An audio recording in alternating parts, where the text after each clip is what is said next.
All right, we're good. I guess we're good. So this is live from our new studio. It's way brighter. Or maybe studio, who knows? Temporary relocation for the pals I like that. for reasons to be disclosed at a later date. That's a very Fair, polite way of right? putting it. Yeah. Do you see did they ask you, the people, the girls in the next door, they talked I to them? kind of filled them in on the situation. Okay. I guess we can kind of tell. Like, Later we're date. running out of money. Running out of money. Anyways, live from, we're recording at my studio. For those who don't know, we used to record at George's. George's condo is a lot nicer than mine. And it's a lot more natural light. It's a lot bigger. It's a loft. We're stuck in a concrete box right now, but we're gonna make the most of it. We're gonna make this a nice little temporary studio. Mm-hmm. It's a good setup. You're gonna Yes. talk? You feel like talking? Yeah, I don't know. You guys are talking about the studio. Well, let's talk about what are those things around your necks, guys. First and second what? place. I don't know. New York City, first place. I believe it says sub 2 hour marathon. It's technically a participation medal. Yeah. Yeah, But it literally is. No, it's a Well- completion. Yeah, completion medal. Same shit. Well, if you participate and you don't cross the line, you don't get it. I don't think so. I don't know if that's true. Fact check, Danny. I'm pretty sure if you don't cross or if you like get off the course and cab part of the way, like you can't. You get banned from the other races. You'll get disqualified. And if you did something like that and left the course, and let's say you like hopped on the subway and then jumped back in and like ran to the finish line, I think you're disqualified from ever entering any other New York City. How would they marathons. know? Well, your bib is a tracker. Oh, it does? Yeah, it has a tracker because like okay, so in marathons, like the tracker is your bib, right? And it tells you like the start, finish, whatever. New York City is like the takes that to like another level. They actually, you can track each runner along the whole course. Oh, I didn't know that. So You have like, our number and our name. yeah, there's an app. So the New York City, I still have it on my phone. TSC New York City Marathon. George has 2 pages on his phone. Holy crap. I have 1 page. This one only has it there because stuff I download and delete. Look, so there's the course map. It might load. Let's see. Yeah. So it loads up the map. And that's the whole race. So you can see the dots. The camera probably can't see this. But Oh, so you'd see it as you pass like certain markers. you would see the thing moving along. So we're kind of jumping ahead, but we had like Becca's family, Danielle and her family were there cheering us on. We knew they were around mile 16. Yeah. Mm-hmm. So they could then see us coming up mile 17 over the bridge, and they had an idea of when we were going to be coming I around. tracked them basically the whole time from like this minute they started going, and like even other people I knew in the race, you're continuously tracking them throughout. And my phone was dead by the end of it. Like I was like couldn't even contact You them. also have an iPhone 9, so. X, and I'm getting a 12 Pro. Cool. Yeah. Very Moving 2 years up. old already. My even like my sister messaged us. We were going up, like we were passing the halfway, and she messaged us like, "You guys are killing it. You're halfway, making good time." And like we, at certain Wait, points- was your sister there? No, she was in Toronto. She was tracking Yeah. us though. Yeah, we're jumping all over a little bit. Well, ahead, yeah, but- let's start at the beginning. That's a fun tracking story. Tell them about your brother-in-law. Okay, after. Let's start. That's during the race. So yeah, let's start at the It beginning. was very well. Remind me to tell you what the joke Mark made. It's one of my favorite jokes he's ever made. Okay. Hands down. Stay tuned for Mark. No, kidding. So, okay. Why'd you guys decide to do New York? We decided to run the New York City Marathon. You know what, Becca, you tell the story. We heard enough of George. Well, I got to tell the beginning of it because I'm the one that told her to apply for it, and it's part of the backstory. You can tell Okay, the go story. for it. I'm just teasing. Tell Go. the story. Whoever tells the story.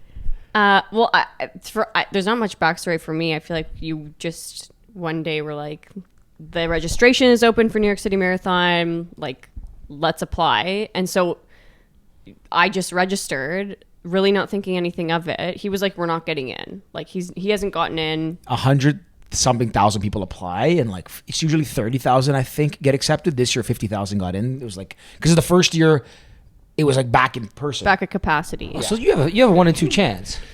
But you have to remember, but I don't know what the percentage is for lottery because, like, for example, there's some people that get in on lottery, but then there's other people that run with charities. And there's other people that qualify for it that have a race time. They just like they send the race time in and they get accepted. Oh, so if you're really fast, you're in. I believe so. Yeah. Okay. You could probably look up like what the percentages to get in, but You can qualify And- too at other races, but there's also like Olympic athletes running in like the marathon. And this year, because it was canceled in 2021 and 2020, everyone who was in 2020 got deferred. So that the odds of getting in this year, I believe, are actually slimmer than any year. I've applied, I think, 2 or 3 times. yeah. So I just applied because I don't know. I like running, and George told me to. So no, I'm not kidding. You just were like, let's register. Hold on. Let's I like apply. doing hard things, and I said, let's fire it up. Let's run the New York City Marathon. Yeah, so I 'Cause did we it. were gonna run a marathon, And I didn't think I was going to get in. And when you register, you put in your credit card. And on draw day, which I think was March 30th, the only way you find out that you got in, like immediately, is that they charge your credit card. And so I remember I didn't even realize it was draw day. I was at a work event leaving, and I was just looking at my like bank statements or something, and it was higher than normal. And so I looked at it, obviously, and then it said New York City Roadrunners, and I was like, And how much is it? it's like 300 US or something. I'm not sure. I don't 280 remember. maybe. I think it's like three something Canadian. 350 Canadian. It's one of the more expensive marathons to run, I believe. Yeah. So then I messaged George, and I was like, I sent him a screenshot, and I was like, I think I'm in the New York City Marathon. And so then I said, check your like credit card. And so he Nothing. checked as well, and he didn't have anything. Nothing. So he didn't get picked by lottery. So then we were kind of going back and forth. I remember trying to figure, he was like, well, you got to run it. And I felt so bad because I only applied because he wanted to do it. Like, I wasn't thinking of myself, right? But you can't transfer your bib. It's non-refundable. Like, if you run it, like you get in, you're in. If you apply, you have to go through. If you get apply and selected, you either do it or you burn your money. Yeah. So Well, it's for charity, some sort of charity, isn't No, it? the run, I don't believe is for charity. That entrance fee is to like for like the police, the course, the city, the whatever. Didn't know that. That's what I would guess because they shut the city down. They basically shut down for a day. A lot of like the roads you run on, the bridges are all shut down. There's only a couple ways into New York City that day. Yeah, so it can't be just a privately owned marathon, right? It's got to be some sort of charity thing. Danny, New York, it's probably look just at put that, on yeah. through the city. Like there's charities involved, but I don't know You if think the city just makes the money? 'Cause it's No, definitely profitable. I think it's a big attraction. It's like a big Tourist thing? Yeah, like the streets are lined with millions of people. yeah. Um, So anyways, then we were kind of going back and forth about, I was like, you have to get in. Like, this might not ever happen again. I know probably a lot of people apply and don't get in. And so, yeah.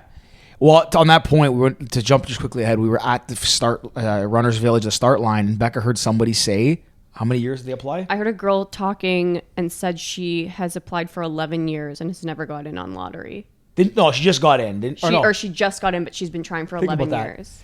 So it's completely random. So you never know. Meant to be. So she got in, and I'm like, I was kind of like, honestly, I was kind of like, fuck, thank God I didn't get in. I don't really want to run this thing. It was whatever. And then she's like, we have to run it together. Like, it makes sense. What all this find a team. So I went and looked through the team page because you can join. If you don't get in, you can join with a charity. And most charities have the same kind of amount they expect you to raise. Because if you're going to run, you can't just say, I'm going to run and raise $100 and run. That defeats the purpose. Most is in and around between 2,500 and 4,000 USD. There's a bunch of like bigger charities. So like Team Kids is one of the biggest one. Fred's Team, which I don't know what it stands for, but they're one of the bigger ones. Orange shirts. Yeah, there's a bunch of like main charities, and then there's like a bunch of like silver and like bronze charities. So anyways, I was looking through this whole list and trying to figure out when to join, and like, and this is already a few weeks after Becca had already got in, I think. And I emailed a few that I liked. I emailed a few, but then I kept looking, and I came across one I didn't notice at the first pass. There's Team Endometriosis, which my sister-in-law, my brother's wife, has endometriosis. She had a really like tough battle with it, I guess, the last few years. So hit close to home. I was like, this is great. Like I know a little bit about this. I probably could learn more, and it's something that I think would I see what she went through, and I'm sure there's a lot of other women that are going through the same thing. So I figured it's a good charity to join. I had to raise 3,000 USD for it as part of it. Plus, that's not including my entrance fee. Just to kind of circle back, so it's a non-profit. The marathon. The marathon. Yeah. So the marathon is a charity it's then. Like, yeah. Well, it's not charity. it's Non-profit is non-profit different. There's different. Registered charities and non-profits are completely different. Yeah. But there's like 29 different types of non-profits around the States, and that's considered one of them. Yeah, and that basically, so they put it on as like an event, but it's not to make money. It's not for a charity. The actual event It's itself not is just, for profit. Yeah. So the city, it's part of this, whatever, the appeal, it's part of New York's thing. Sorry, don't non-for-profits donate to charities? No, Majority of the time, but there's also a different definition. Like, No, not for profit is like you can be a not for profit that does something for a cause. People still make salaries and wages that are part of it, but then it can't. The company as itself You can't. Company as itself cannot build make a money. profit. That's why a lot of them donate it. Any Yes. profit, yeah. And then that's the thing is too. It's like you can get charitable tax receipts and all Yeah, these kind of things okay. because Well, they this end is- up this is raising a- it for charities. Yeah, but different anyways. kinds of charities. so maybe technically it's not profit. There we go. So, anyways, we got in, and then as part of my the Team Endo, Team Endo Strong was the team that I was on. Most charity teams get a run coach. They can pick somebody who's like an Olympian or some big running coach to join the team, and then provide support, encouragement to the process. So our coach was I think a lady by the name of Stevie Kramer, I think. So I jumped on a call with her, told her, hey, my goal is like I want to run for sub 4. I think Becca can do it as well. So can you put a plan? She gave us this whole marathon training plan. It was like 12 weeks, 15 weeks. And then so we kind of like got into the whole training thing. We were like fired up, ready to go, training really hard, all these things. And like obviously training through summer is like makes it easy, but like obviously we went to Europe, which made it very not easy. I think Europe was our downfall. Yeah. From a training perspective. Like we were really ill prepared for this marathon, and I think as amazing as Europe was, I wouldn't change anything. Like that put a wrench in the training for us. Like we didn't train at all that whole month, and then we came home and it was so hard to get back into it, and we didn't. Like No, we didn't train for 2 weeks. We trained in the UK. we did a couple. Yeah, we did a few runs for sure, Yeah. but like Like it wasn't in like, Greece we stopped. we did one run in Greece, I think. Yeah. So we only really trained for probably like 10 days. Yeah, and like not only did we not run, but like we were drinking, we were out, like everything. So like your body naturally doesn't it goes like backwards, like you're regressing. But we got back and we're like, okay, whatever. We have 2 months now. Let's just go as hard as we can. We said we're gonna get home. I was like, yeah, no more drinking, no more wine, nothing. Just focus and health. And like that, none of that happened. Work was like the busiest it's ever been as soon as we got back, which obviously you know. And then, anyways, just leading up to it, we'll get into the race, but leading up to it, we kind of made a decision, partly because of the fact that I was like, my knees kept getting messed up when we'd run. We'd go for like 3 hour, 3.5 hour, 4 hour runs. It wasn't like consecutive running. So even that, like we weren't like running for long stretches consecutively. The longest we'd do was like 8 miles, then slow down for a walk, whatever, and then do another 3. So we still weren't giving it, when we'd go out for the runs, as seldom that we'd do, we didn't give it like the proper, what's the word I'm looking for? Like respect that it needed. So my knees kept getting bad. I don't know what was wrong with them. I was going to see physio. There's just a freak thing that I would like run really long, and then at night I'd wake up in the middle of the night and they were on fire. So my thought process was like, let's just screw the training. This is gonna suck no matter what. We're not prepared. It's not gonna go well. So why continue to suffer leading up to it? Let's just suffer on that day. And then we ended up bold strategy, Con. bold strategy. And we really suffered on the day. Yeah. But it was worth it. Yeah. Do you want me to just like keep going? Well, no, I was gonna say we're on race day now, so like leading up to it, are you? No, if you want to Wait, chime who in in this pre-race- room has ran a marathon? You have? Yeah. I Yeah, don't know. I I just feel like we need walked to call that around. out. What was our time that we did? I wanted to open the app on this to pull it up and see, because I think actually ours was faster. No, I believe so. I'll show you in a minute. I think we were like. I haven't confirmed it. Oh, was it? I can pull up.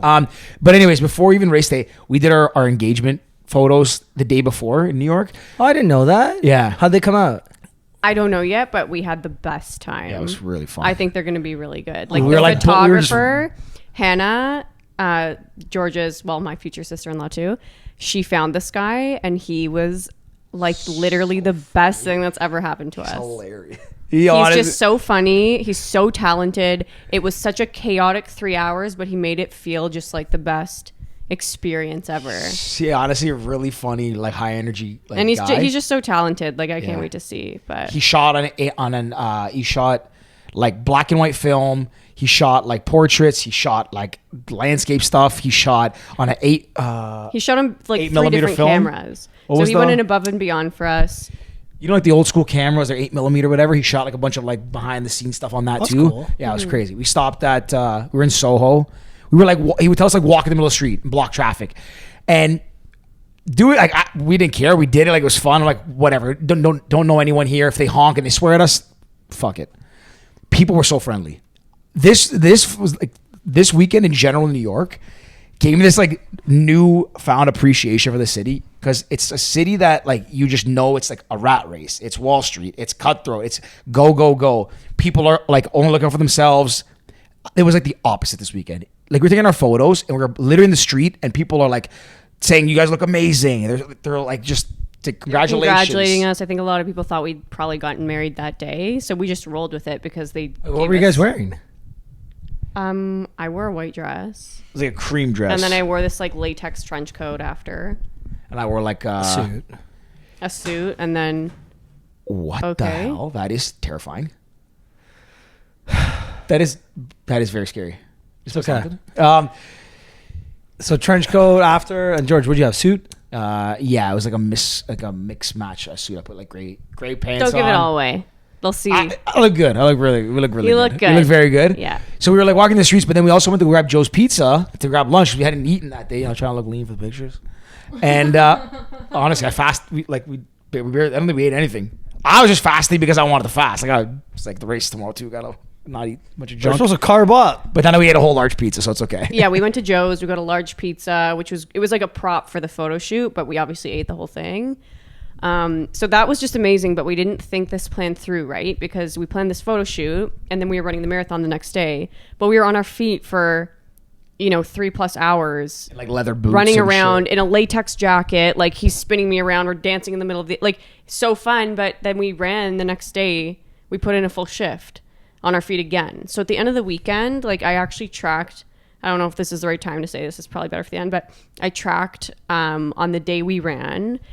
All in all, we put 47K on our feet because there's so much walking before and after. Yeah. And the day before, I have no idea. We probably did a good 10-12K. Like, we walked to go get our shirts, which again, these are the best race shirts I've ever been given. I've ever seen. Well, I've never gotten one anyways before that, other than the Lulu 10K. But yeah, sorry, those you're are gonna always say something. good. I feel like I you're might bring gonna it on after. I have a lot of thoughts about how much they make you walk after that race. Yeah, I can't. Like I cannot describe to We'll you. get there. Yeah, we'll get there.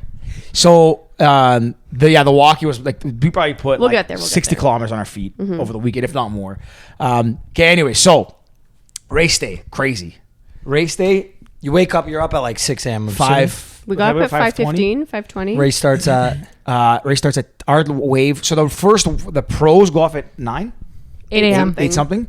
So it goes wheelchair, and the wheelchairs do 26, the same distance. I was watching it.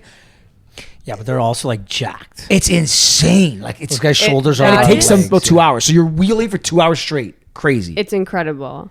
Nuts. I don't know how they do that. So the wheelchairs go first. Then it's pro men. Oh no, sorry. Wheelchairs pro women, pro men, elite men, elite women. I think something like that. And then it goes, and then there's like the first wave, which is like between the 3 hour marathon range, like 3.5 hours. People, or maybe even sub 4. Doesn't matter. Whatever. Yeah, not important. Then it's Wave general one is runners. 9:20, 9 a.m., 9:20, or sorry, 9 a.m., 9:40, 10. We went off 10:20. Yeah. Very important details. I must share these yeah, details. you got to. So we went off at 10:20 because we had put our time as we said we're going to run a 4 hour marathon. Basically, that was the plan. That was out the window very early on. We knew that wasn't going to happen. So we just thought, you know what? Let's set a goal for 4 hours 45 minutes. Just picked an arbitrary number. That's what we're going to aim for. We got up. Yeah. We woke up at 5:20. Had to take a Uber down to the Staten Island ferry. Get on the Staten Island ferry. Go across the Staten Island. You get off there. It's a sea of people. Like just a sea of people waiting for buses to take you to the Runners Village. It's like a 10-minute bus ride, something like that. And it was just chaos. Like everyone is fighting. Like the buses would pull up in a line. The crowds would just funnel in. But people were animals. They were like running from here to jump in here, pushing people, women swearing at men. Like it was nuts. So we're just like waiting, buying our time, and just standing there alone. You're standing for an hour. So you're just waiting an hour to get through this crowd of people into the village. Finally get through the village. Honestly, like once you get there, it like Is that the only way to get to the village or no? you can either do the Staten Island ferry, you can stay in Staten Island, or you can get a bus from different parts of like Manhattan, Brooklyn, whatever. Can you Uber? You Maybe. could It's far. Uber once you get to Staten Island instead of taking a bus to the like warm up village. I guess you could take an Uber, and some people were doing that because the buses were just it was such chaotic. a poorly organized part of like the event. We just chose to wait because I think it was part of the experience, and like we were feeling pretty patient. We weren't going off until 10:20 anyways, but Yeah. People were nuts. I was trying to keep it light, making jokes in there. It was a good time. Becca was getting so annoyed with me. Becca was annoyed with me most of that day. Just because, I'll say this now, she's the most serious person when she has something daunting in front of her, where I'm like, this is going to suck, so why would I? Like, I am like the least miserable when hard shit is going to happen. I think, like, I wasn't moody, cranky, nothing. It sucked. So anyways, I was annoyed early. I'm very tunnel vision focused when I'm doing these things, like whether it's the triathlon or this, like he's trying to, I don't even know what you would say to me, but it just seems so irrelevant at the time. And I would just be like, okay. I don't need to hear that right now. I don't need to hear that right now. I get it. It's fine. I agree. I don't hear. I'm like literally saying, I love you. Come on, we got this. She's like, I don't need to hear that right now. I don't need to hear that right now. I don't want to be talked to. Like I can't. Oh, I'm just like joking around, like trying to make the best of it. But anyways, like the village is cool because like Gatorade is sponsored, Dunkin' Donuts. They give you like bagels, whatever, everything you might need. They have. Oh, but Dunkin' didn't bring donuts. They only had coffee. I don't think they want people crushing down They like had. a six-pack. They didn't have bagels, did they? Someone Yeah. else brought. Was it Dunkin'? Oh no, it was bagels? like just a bagel booth or something Yeah. like that. People from basically once we got to the Staten Island ferry in at the end of Wall Street there on the island in Manhattan, going across Staten Island, even on the buses, people were so prepared, which also kind of psyched us out a little bit. There was like people with like jars of peanut butter and loaves of bread, like making like PB&J sandwiches, like getting their carbs in. We're sitting there with a bag with like granola bars that we got for free at the hotel. I think that was my first takeaway of the day, was that the like nutrition is such a huge focus of this kind of thing. And we really didn't focus on any of that when we were training or leading up to that, right? Did you guys stretch before? A little bit. Yeah. A little. But people weren't stretching in the village. Or like walking around, you would think people would be doing like stretch routines or like dynamic stretches. Yeah. Like no one was stretching. Everyone was just watching. Like there was a huge screen set up. People just watching The waves these go off. waves go off. There's just, it's so like you're overstimulated. People are talking to each other. You're nervous. You're trying to eat your bagels, or you're trying to get your nutrients in. So yeah, not a lot of stretching, but this I don't even know what you would call it. What? Like the little warm up area, like where all the corrals were, just where we were when we got. Oh, like when you were getting ready to go for your wave. No, just like the area we were in Staten Island in general. Yeah, the runners village. Yeah, the runners village. That was really cool, and I feel like that's when it first kind of hits you, because it's just a sea of people. Yeah, like music playing, like everyone's you can kind of feel the tension, like people are nervous, some are excited. Just a lot of Italian people. A lot of people speaking Italian. A lot of French people as French as well. That's the languages I heard the most other than English. Italians ever, like if you've been to Italy, you can spot an Italian. They got like their buffs around their neck. They got their curly hair. Some of them probably looking at they're smoking cigarettes ready for a marathon. Like you're just like the most, you just would spot them everywhere. But the runners village out was cool. And then you kind of fall into your corral, and then it starts to kind of settle in. You're like, okay, shit, like we gotta run this thing. But I said this, I don't know if I said it to you like before, during, or after. When we were training, why I hated training, even though I personally, like I do love running, but it's like a love-hate thing. If I wake up on a Sunday and we have to do our long run, and I know that like football games are starting at 1 and we're going off at 11, I'm like, oh damn. Ricky's going to parlor. Yeah, I'm like, oh, exactly. There's always, when you're here in training, there is something else you could be doing. So it's like, this is annoying. I have to think, like, I'm just like, your mind is going a mile a minute. You're trying to like rush to get it done, but you know you have to follow like certain, routine, if you will. The race day, in my head the whole time, I was like, I have nothing else in the world to do, nowhere else to be, committed to this thing. Doesn't matter how long it takes. Nothing else is important. And that, to me, it was weird. I ran with we both ran with no headphones. Becca always does that. I don't know how. So, but I said, you know what? We didn't know where to be. So no headphones for this race. And it was like, it didn't worry me. And the whole time we're running, it progressively obviously got worse and like harder, but not once was I like, I wish I was like at home. I mean, when it got harder, you think that, but it wasn't like I needed to be somewhere. So you're kind of calm. You're smiling a lot this time. Well, no, because when you're like, it's not like as it gets harder, you know, someplace else I'd rather be. And I'm like, yeah, fuck, no brainer. The finish line, like. Well, yes, and that's why, like, you want to get to like being over. Probably a mile like 15. You're like, fuck this thing. I just give me the finish line. I want a beer or something. Becca was saying that a lot. But okay, I don't know if you felt this towards the end, but even as we were like, mile 25 or mile 24, I was hurting so bad that the thought of crossing the finish line didn't even bring me that much joy, because I knew my recovery was going to be so like intense. So even like I was in so much pain running, and even if I stopped, I was still going to be in, like, I knew I was going to feel it. You're so fucked bad. either way. Yeah. I didn't even, it's not that I didn't care, but I was like, that doesn't relieve me. So I want to ask, when you're starting, like, when you're about to cross the start line, you got the little bibs on, the trackers. Were you excited? Were you fearful? Were you anxious? What's the feeling? I was so excited. And like George, I mean, you can speak to this too, but when you go off, you're in this huge wave of people. So we were like many yards behind the start line. So you can kind of just see these big signs in front of you, all these people in front of you. And then this loud cannon goes off. And then they start playing Frank Sinatra. The New York song. It's the most magical, coolest thing. He got like 2 minutes of it on video. I don't know. I just was like, I love the city. Like, it was so cool. I agree. It's exciting. And it's like, it's kind of like, okay, finally we're here. Like, now we just got to run this thing, and then that's it. Like, it's done. But you're also like, at least in my head, I was like, this is going to suck. It's going to be long. But like, you have to enjoy every moment, because like you did everything to get to here. And like, this, how I'm always so far ahead. I'm never like in the place, just enjoying the moment. Whereas like, that's what you do, right? I've been trying to be better at that. So was my thought process, is just enjoy this. Who cares? Like, every step's going to be suck or be good, or doesn't matter, but just focus on what's happening in that moment. Mm-hmm.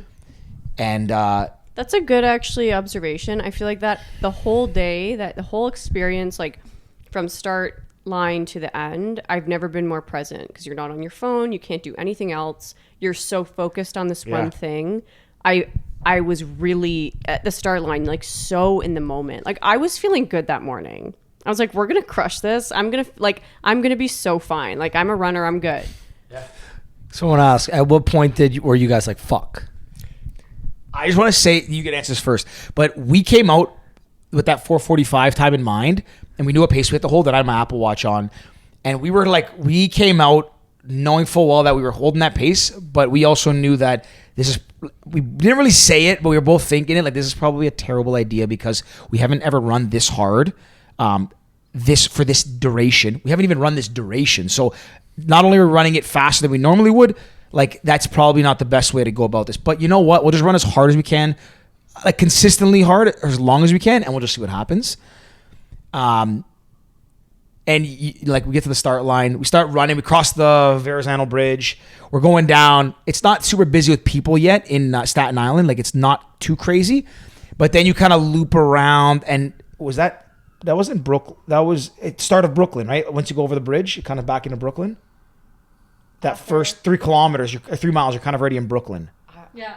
Because remember, we came around and we started to see people like, wow, this is crazy. And I had to stop to use the washroom. As soon as you get off the bridge, that first bridge, you're right in Brooklyn. Yeah. And then you're basically in Brooklyn all the way until then you hit that Queens line, then Queens to Manhattan again. Because then you cross right before the 16. Spend a You lot. cross the Queensboro. Most of our time was spent in Brooklyn, right? Yeah, Brooklyn was the coolest place. Like, just the feeling was insane. Back to the fuck part. Yeah, the fuck part. But the thing that sucks, I felt bad for too, is that whenever, like, Becca has a tendency to like go to the washroom frequently, like that's fair to say, right? Like, whatever. So I got nervous. She's gotta pee. Yeah. I don't know. Yeah. So I got nerves. I didn't go to the washroom like right before the race, and I was getting nervous. So we're crossing the bridge, and like not even a mile in, I was like, oh, I gotta pee. This sucks. And you can't pee on the bridge, you get disqualified. So I had to keep going 2 more miles, and I'm like holding it. I'm like, oh, this sucks. I'm gonna mess up the race. Anyways, stopped. I then went to the washroom twice on the course. But the oh fuck moment. So again, I was feeling really good, really strong at the beginning, and we hit that first mile so quick because you hit it on the bridge. And I don't know what about that made it feel fast, but it just did. And then you hit the second mile, third. It goes so fast. And then obviously as the race goes on, it progressively gets longer. Like every mile feels longer and longer and longer. I will say one huge thing for me with this race was having the family and friends there. Like that was such a game changer because I don't know, the way I kept looking at it was like it literally gives you a reason to hit the next mile, right? So I knew Danielle was going to be at maybe mile 8 or 11. She wasn't, and I was so sad. But then I read her text and she was going to be at 16. So, and my parents were at mile 16 as well. And I would say right after we saw them, I probably had like a minute of excitement and like adrenaline. Like I got really pumped up and we were running. It was great. And then mile 17, it was game over.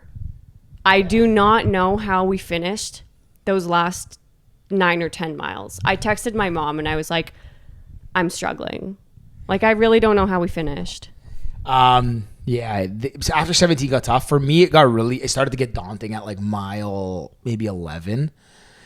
Because Brooklyn, of the whole race, the best borough was Brooklyn. People, I think maybe said it to you already, people were like in the streets partying, drinking. Like the streets got narrower in some parts because everyone was just piling on. So you had these big like boulevards where it's wide and like, 10 people across.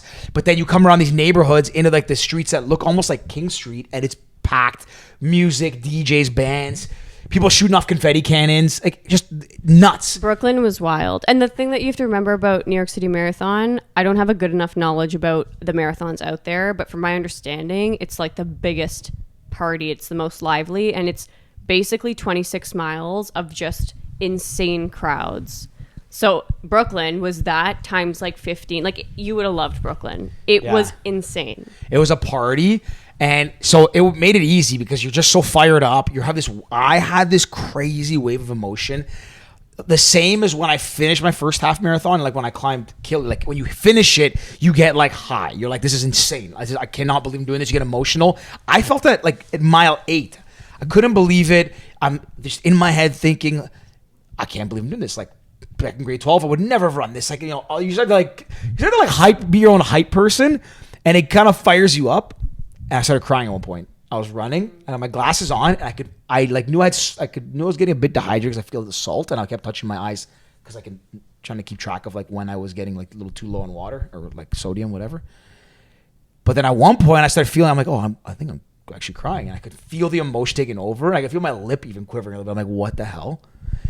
And I remember because as I was running the whole time, I was looking left and right. It's so hard not to like look straight. You're just watching everybody to the point where I'm like looking right so long I'm drifting into Becca. Yeah, but it's also because you want to see everything. You want to take it all in. You want to experience everything, right? Like, again, this is something that you might only do once in your entire life. You want to feel and experience everything because just like you said, running through the boroughs when Brooklyn, and it's like excitement. There's people on left and right. There's so much happening that you might never pass that ever again. You know who I think would love the New York City Marathon is you, Ricky. Rick would that is your kind Rick of would event. Run no shirt on, like paint on his face. He would love it. You'd interact with everybody. You could do it. I'm not gonna lie. I saw so much. I don't know if it's maybe just because maybe you guys were there, and I don't know, maybe the algorithm knows like my best friends are there, but I saw so much content about it on. Oh, Amber Alert.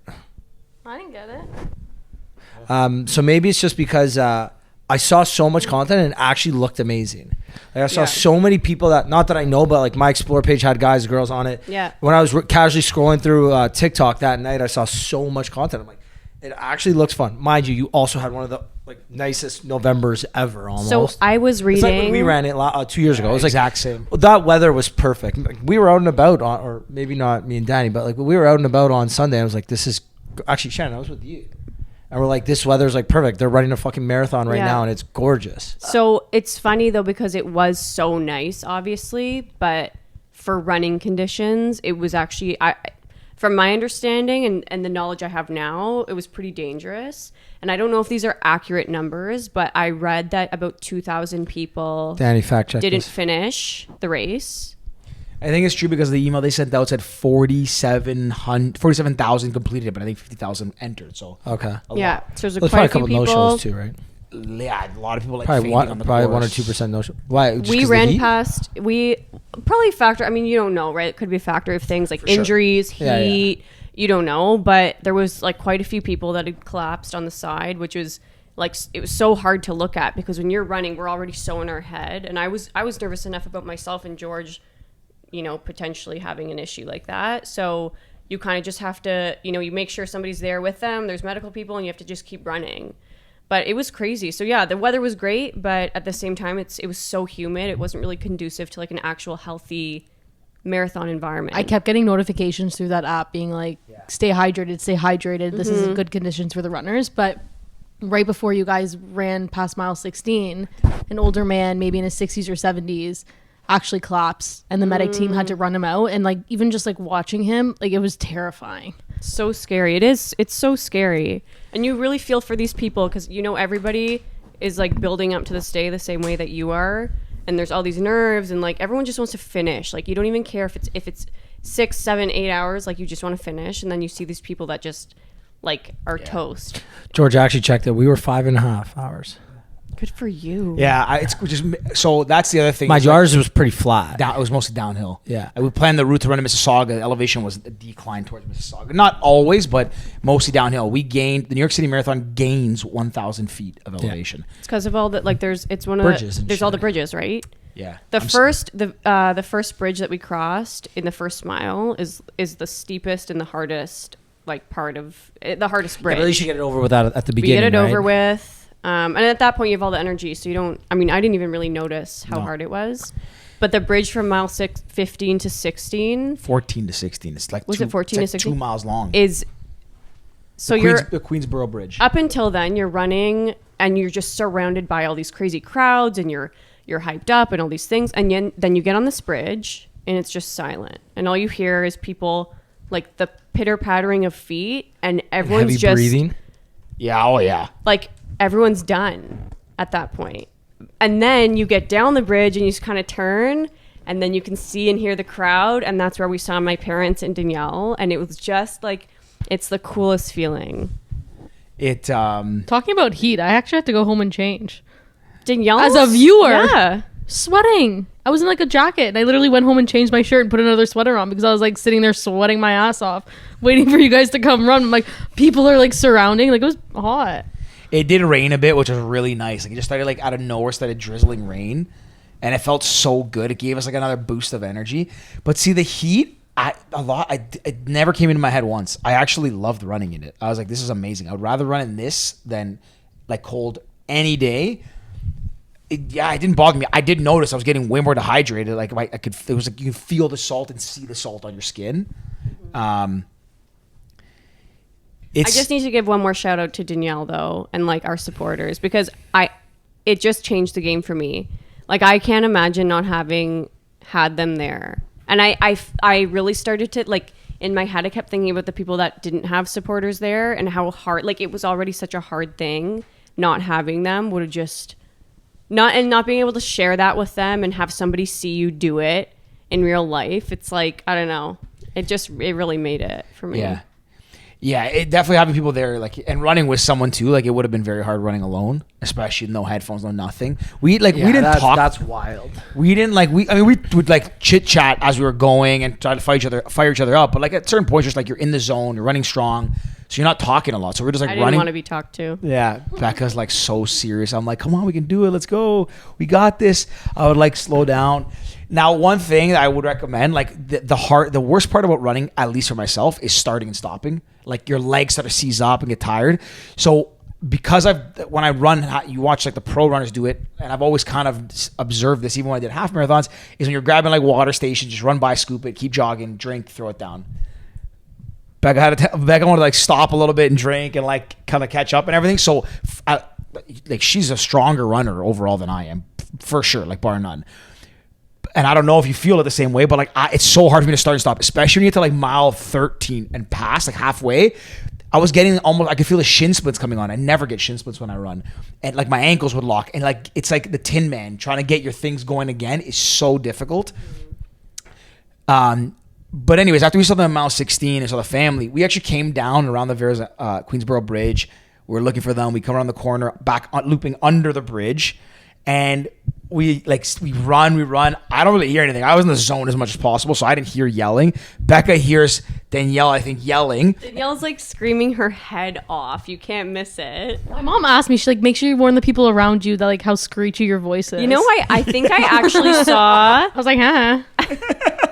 I saw your mom first. Yeah. I saw your mom first, and then I legend. could see it wasn't her screaming, and then I look over, and it like Danielle. It was so crazy. You know what's funny? My mom, like people, again, like you said before, people were so nice on race weekend. It didn't matter where you were, but especially around the race, everyone was just so nice. So it's like, I saw people in front of me, because you had to get there early. Becca's parents had got there 45 minutes earlier than us. Wait, or else you can't get a spot up front? Well, no, it's impossible. But the thing is that you're supposed to do is that you're supposed to, if the people in front of you are cheering the racers ahead of you, they stay there. As soon as their races are done, you switch spots with them. But some people are pushy here and there, but other people were very, very kind. So I find this one group, Becca's parents are a couple people over. I'm like, they have a spot ready. So I'm waiting for the people in front of me. And I'm seeing them because I'm tracking Becca and George the whole time on the map. And I see the people in front of me. Oh, they're ahead of Becca and George. Perfect. If something happens, okay, then I'll ask them to do a quick switch. But at this time, like, they'll be done with them. And then I can switch spots with them. Is there a fence? Or Yeah, a lot of it is. Yeah. There was in a some fence. areas, like where they were, that was There was a fence where, like, we were. Why'd you pick your area? So initially we were going to do Brooklyn or Williamsburg, but then I actually wanted to see them at the end of the race as well. And traffic from getting from Brooklyn to Central Park would have been crazy. And like, I didn't know how long it was going to, like, it could have taken them an hour and a half after or 2 hours. You just didn't, like, the timing was so unpredictable that it would have been like taking too long to get to and the Central Park. The race course to mile 16 is, let's say you come like mile 16 is right here. Mile 26 is like here. So you like go this way and you come back down. So they're basically on the same street. It's on the same street, just like one area, like Upper East Side to Midtown. Picture it's like King East versus King West, and you're running up to like Exactly. North York. Yeah. So then crossing the bridge and everything just seemed logistically too hard, given the fact that like we just didn't know how the race was going to go. So that's why we decided mile 16. Then Becca told me her parents were there. I'm like, okay, like as long, like maybe we can find a spot, like it'll be easy. But then her parents had tickets to the grandstand to watch them cross the finish line. Well, you buy tickets to the finish line? Certain spots. If you want to see, like in the... Yeah. Right at the line. But we saw like Danielle yelled, so we heard them. We were just passing them. And Becca's parents were like a little bit further back, so we had passed them. And as we saw Danielle, we looked back and we saw our parents, and we just kept running, and we both like look at each other like, oh, we got to go back. So we turned back in the middle of the race. I almost ran into a guy. Turned back, and then we went like high-fived them, high-fived Becca's parents, and then just like put our head down and just kept gunning it down.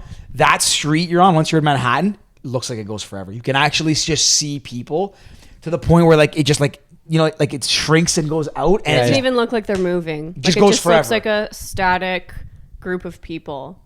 Like that's how far away it is.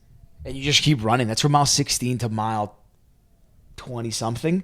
I think it's only mile 20. Yeah, I think it goes to mile 20, then mile 20 you go back to the park. I memorized this map. Yeah, Ask me anything about this marathon. So 4 miles is almost like 8K.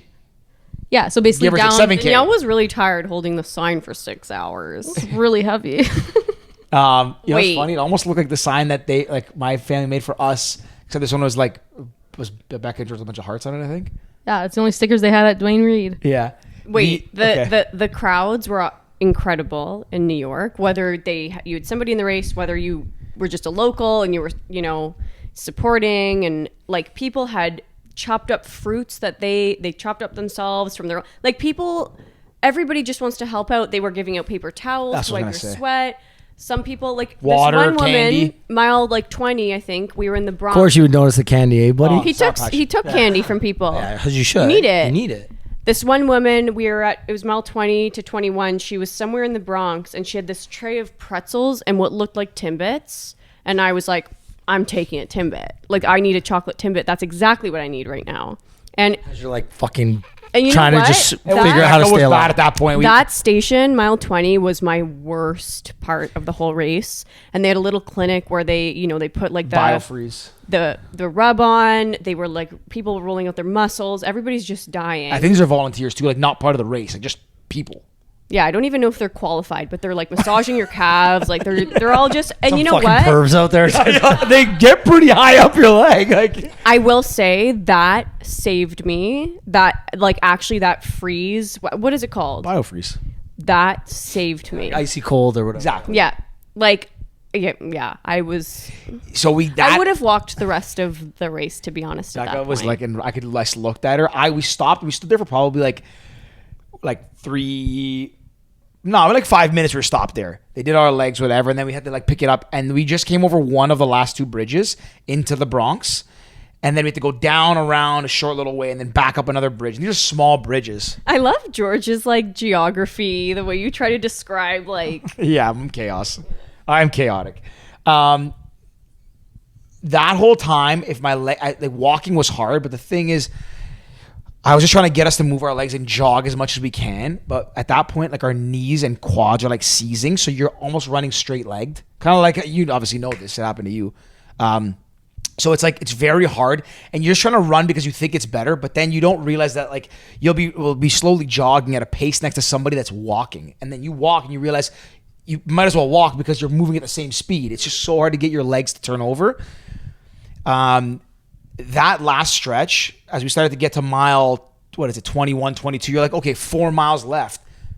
And we're crossing the Bronx, and you hear, we're leaving the Bronx back into Manhattan, and you just can hear the Bronx accent, like the typical cliche, like almost sounds like I don't want to say, like, what's the person I'm looking for?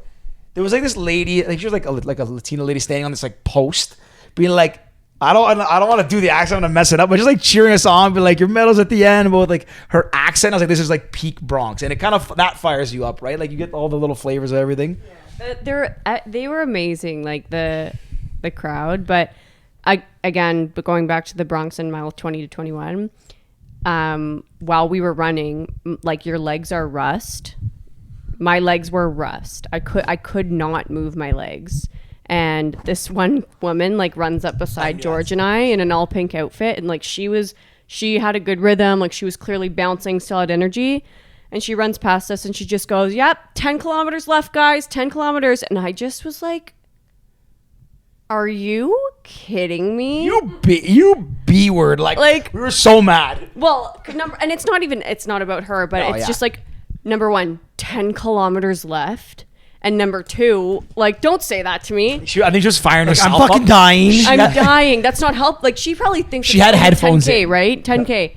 That's a long at that point. So that'd be like me. I'm like, guys, we got this. Let's fucking go. No. That's now we're at a 6 minute per kilometer pace, which is a pretty good pace for an average runner. At that point, it's an hour. We're running at like 8-9 minutes per kilometer. No, I couldn't even fathom it. I could not fathom it. Becca was like, I'm done. I can't do this. I'm like, I don't want to do this.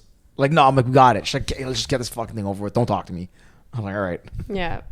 With the last stretch back into Manhattan towards Central Park was like, it's hard because it is uphill, which is crazy. Like you're basically running uphill and the last two in Central Park go down. But it's just, in my head, we were at like 5 hours at this point, and the time is the time. It doesn't really matter. Like 5:59 or 6:01 is just, you can say you broke. It doesn't matter. It's you just want to complete it. Yeah. At that point, I was just trying to fire us up to go. Becca's like, just if you want to finish it faster, go. I'm like, I'm not running by myself. I'm like, we're do this together. We're finishing together.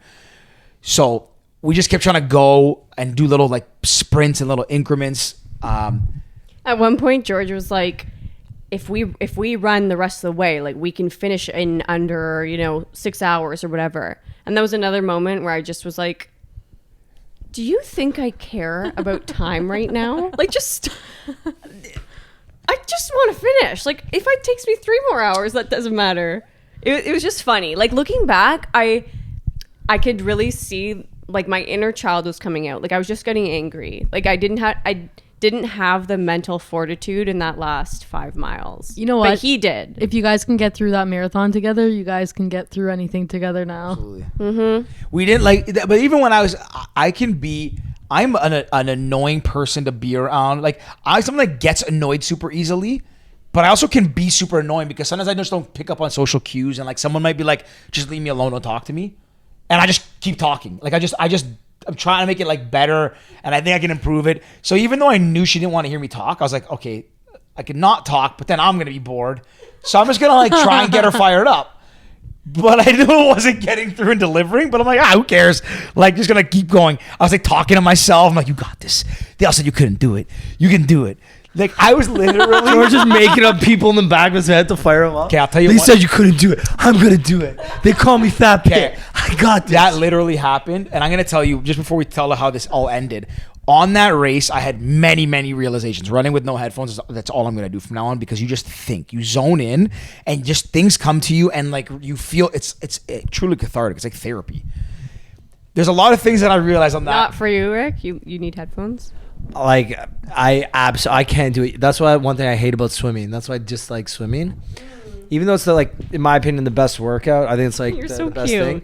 Swimming is hell for me because I have no music. I need that. Like, I don't know if George told you this. I ran a half marathon to one song on repeat. And the best part is it wasn't even on repeat. I reset the song every single time. What was the song? Leaky Lee, I Follow Rivers. The Magician remix. It's a good song. And you know why it's good? Because every time I remember, like, kilometer fucking 17, and I didn't train for that. I just ran it. I'm dying. All I hear is dun dun dun dun dun dun, and it's like, okay, I'm like hopping along to the sound. I need song, because you ever run and you get that you're dead tired, like you're listening to some random shit like low tempo song, and then fucking Swedish House Mafia Greyhound comes on, and you're like dun dun dun dun dun dun dun, like it just fucking. I'm like, I love this song. Boom, I gotta go. I gotta like, okay, so That's why I can't run without music. your Me and point my about- own Words thoughts, to love just it. my flat ass feet thumping along the road. Oh, kill me. So your point about the songs coming Oh on. my god! If we were on the Queensboro Bridge with Ricky, we would have just heard like that pitter patter of his flat feet the whole time. It's just flatness. yeah. So like, the one thing that with running with the headphones that was crazy is like, at the moments where you needed a pick me up, somehow like it was given to you. I don't know how to explain it. And I had these philosophical realizations while we're running. And there was Wait, what's the Greek god of the messenger with the wings on his feet? Hermes. I have it on my leg. Bro, there you go. That's it. But it's weird how, like, as you're like, not weird, sorry, as you're running, you just like think through things, right? You like, things come to you. And the first one that really like first thing I learned was like humility, because number one, not only was it a daunting race, but as I was running and you're running through Brooklyn, I was getting psyched up. I was like, you were the fat kid. You were never gonna run. Like, they told you they didn't pick you for the team. You were always picked. Always like thinking like all these like stupid things that are probably not true. I'm making them up, but it's so crazy. As I'm going up this hill, I said to Becca at the beginning of the race, watch over potholes, be careful. I'm going up this hill, and you can see in the distance there's thousands of people, and it's like daunting, but like I'm fired up. And I'm thinking like, you can do this. You're born to do this. You can run. You're a runner. And then at one point, in this is in a split second, I thought to myself, and I remember thinking, you're better than everyone here. And as I thought that, which was a stupid thought to have, I thought that, I almost rolled my ankle. Like, God was like, you need to be humbled right now. I'm not kidding. It was the craziest thing, because I didn't like think it like intentionally, like I am better than everyone here. I'm the worst runner here. But like, you're trying to fire yourself up and you have a thought that's not the best way to think about things. And it was the same ankle that I've rolled. So I kind of like tripped into a hole, and I felt it kind of go. And I was like, humility. Lesson number 1, humility. George? Don't ever think you're better than anybody. How do you humble a king? You make him almost roll his ankle. No, but it's interesting, right? Because like you can psych yourself up and tell yourself positive things, but when you start to be to the point of like narcissistic, like for the wrong reasons, I was like, this is a sign. So I took that away. The other crazy thing that happened was every time, like, at least this happened to Becca the most, which was like, it was a coincidence in the end, but it was crazy. Every time we were like drained and burning out, and you needed something to like get you going, something was there to get us going, each of us. So at one point we're coming into like Williamsburg, and we're like fading, and all you hear is, come on, Becca. And we're like, what? Becca? Who? No, they're like, you guys wouldn't have been there. So we knew that. Like, that's bizarre. We keep running. This was at like mile 3. It was early on. Keep running. A couple kilometers later, come on, Becca, you got this. I'm like, what is happening here? Keep going. It happened like 4 or 5 times over a span of miles. Eventually, we noticed a girl next to Becca had a shirt that said Becca right behind her. But it's crazy how like the moment that she was fading, it would happen, and we'd laugh and get going. Then like farther down the race, I'm like fading. I'm like, this is awful. Oh, here's, you got this, George. I'm like, what is happening? Literally, as I'm thinking, and I remember the thought that I had, I'm like, I wish I just had people like, in my corner firing me up. I wish like how do I say this? Oh, I guess this is why it made me think of that. There was a guy running, I guess a French guy, like he was like running and like you can see he had like French things on him, and he's running, and out of nowhere, I guess he passed his fans, and they go nuts, and he stops, and then I guess his buddy gets on the rails and goes "Allez, allez," like cheering him on. I was getting chills, but then I keep running. I was like, I don't fucking have that. I'm like, this is so depressing. I got no one here to fire me up like that. At that moment, I heard, "You got this, George." I'm like, how the hell does that happen? Like what? I'm like, we're in a simulation. I was like, no, you do got this, George. I think also seeing I'm the best runner there. Almost rolls the ankle again. Seeing a lot of those reunions and people seeing their people or maybe being surprised by someone they didn't know was going to happen was the most tear-jerking thing to watch. Like that also made me super emotional and just made me want to see my people Makes you too. bawl your eyes out. There was so many crazy around mile reunions. 16. There were so many people, like as you guys did, like run back to their families or whatever. But we had this one guy in front of us. He was waiting for another runner behind him. So he's like, oh, I'm just going to stop here. Took a gel pack. He was just chilling there talking to his family right next to us. And watching that, I started bawling my eyes out. And then a mom came by and her kids were there and she's like giving them kisses. She stopped for a second and then ran back. And then you guys come and I'm like, oh, I can't control myself. Yeah, it's so like powerful. It is emotional. I don't know. Yeah. But to your point about having like things when you don't realize you need it, there was a lot of in the crowd, obviously just people that were out there to support, that were locals. And I remember there was one point where it was probably like mile 17 or 18 where I just like put my hands down on my knees and I really had to just like collect myself and like I needed to stretch so badly. I was dying. And there was this woman sitting, do you remember the woman sitting on the curb? And she just looked up at George and I in the most genuine way. And she just was like, you guys got this.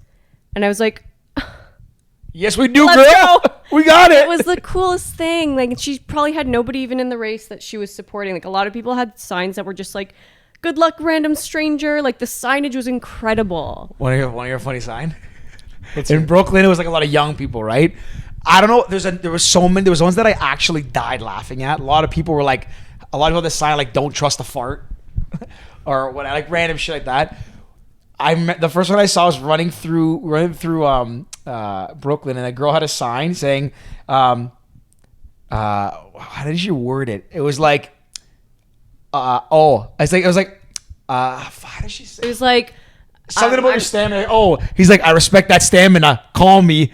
and there was another girl like later in Manhattan that said, I'm definitely easier than this race. And I had her actual phone number on the thing. in Central Park, there was a girl Yeah. that had a sign like that too. There was but some- a lot of good ones, like, you know, rats don't run the city, you do. Yeah. And like, it was just You know 20 Stefano Alonzi, how his girlfriend ran the race? His sign said, my hot girlfriend is running and all I can do is drink beer. Yeah. Yeah.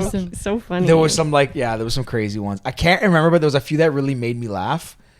Like someone's like, smile if you're not wearing underwear, like really random shit, but like anyways, there's some clever ones. But again, it's just something to keep your mind like occupied on It's anything so but how hard this entertaining. is. It's so entertaining. Yeah. Question. The cops that even be like near the end, like when we're patting to the Bronx, the cops are like, welcome to the Bronx, get the hell back out of here, we don't want you in here, go back to Manhattan, like joking around. But then they see people fade. He's like, come on guys, you got this, come on, don't stop. Like firefighters sitting on their trucks, like firing everybody up. It was so See, that's cool. the problem now too, though, because I was looking at other marathons today that we might run, and a lot of them compared to New York City, what? crazy. We're actually ready to go again. I'm fired up. I'm ready to go again. But a lot of these other marathons, like there's one in, like Athens, all over the place. They're so much more rural. Like there's no crowds, there's no music, there's no people banging on drums. Like it's just you and, some dirt road. Like it's so different. The marathon had like throughout different areas, like entertainment zones as they called it. Yeah. Did you think those helped?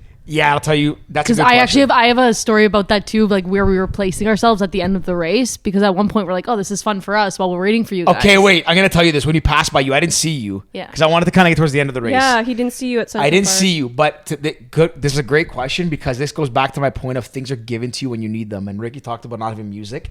As we were coming up to the last mile, so we got to mile 25, and we're like, okay, we have to run this. We're gonna finish as strong as we can. We put our heads down and we ran. That's where you guys were waiting. I didn't see Danielle. Even when they were yelling, I had my head down so focused. As we're coming up that way, my favorite song ever plays. Sweet Axel and Grosso. I just need Yes, I heard that and I was like, I wait. heard it. I was like, I'm not stopping. I run through a brick wall right now. So in between, I couldn't believe it. I was like, this is my favorite song to run to. Why is it playing right now? at the what are the bottom chances of that? of 59th, right That's at the crazy. bottom of the park, there was like one entertainment zone on one side, one in the middle, and then one at the end right before you were going in to finish the race. So at one point we were sitting there parked, and I'm like, hey, like the music's already gonna help them. Let's go sit in between. Like if they see us, they see us. Like they don't. At least we get to see them, kind of thing. But then every single song that was playing, I was like, oh my god, George and Becca are gonna love this. George and Becca are gonna love this, because you could hear both sides. Yeah. Oh, you guys had such a good spot. And like I feel like that was a good spot, not just for us, but like for you guys too. Like you were right in the middle. Like it was perfect. I was so happy to see you. Right, to see you finish. Oh, it was so, Yeah, I I was can't wait to see so you guys happy there. to see. Okay. I knew you would be somewhere else at the end. I just didn't know where. You need to rewind though and tell your Dunkin' Donuts. Oh, your Mark story. We're gonna ruin it. I was gonna get to it when I got to the end of the race, but I will tell it now. And this is before the end. You're No, already at the end now. I read it after I got to the hotel. I didn't see it till like Okay, later. so then hours let's later. finish the race and So here, what is that song? I don't even know the name of it now, but anyway, Axel and Grosso, fired me up. I like when those songs, when I would hear songs in different media places, I heard that, we heard a bunch of like, the Rocky song played. There was a band at a school, but the Rocky theme song, I cried. I ran. I'm like, I remembered. I actually thought about you a lot during that race. And in a weird you way. gotta run this. I'm there in spirits, guys. No, because the Rocky song played and it was a band, and I was like, "This is all the times." It was a school band. You can do this. Ricky could make fun of you. Fat Pit, you got this. Don't stop. But it reminded me of We're just picturing me behind him videotaping it. No, I remembered. I was like, me and Ricky, like, we're in China. This is what he played. I still remember that video, and like fired me up. The Axel and Grosso song, I was like, when Biza, Rick, fired me up. Like, obviously, Becca's motivating the most, but I'm just saying, like, things would happen that reminded me of other people too. It was crazy. It was anyways, it was such a humbling, like, euphoric, crazy emotional feeling. Yeah, it's unforgettable. And like at the end, after we heard that song, we're coming down around back into Central Park, and it's like, there's like 200 or 0.2 miles left, but it feels like it's a fucking mile long. It's just taking forever and ever.